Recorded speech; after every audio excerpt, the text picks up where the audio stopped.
ان اللہ لا يستحيي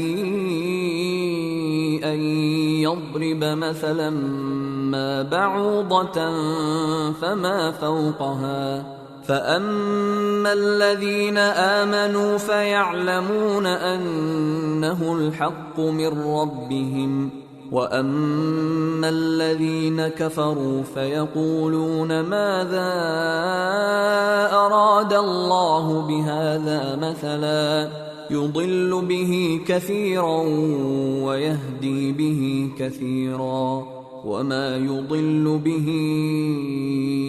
إلا الفاسقين۔ بے شک اللہ اس بات سے نہیں شرماتا کہ وہ کسی بات کو واضح کرنے کے لیے کوئی بھی مثال دے، چاہے وہ مچھر جیسی معمولی چیز کی ہو یا کسی ایسی چیز کی جو مچھر سے بھی زیادہ معمولی ہو۔ اب جو لوگ مومن ہیں وہ خوب جانتے ہیں کہ یہ مثال ایک حق بات ہے جو ان کے پروردگار کی طرف سے آئی ہے۔ البتہ جو لوگ کافر ہیں وہ یہی کہتے ہیں کہ بھلا اس حقیر مثال سے اللہ کا کیا مطلب ہے۔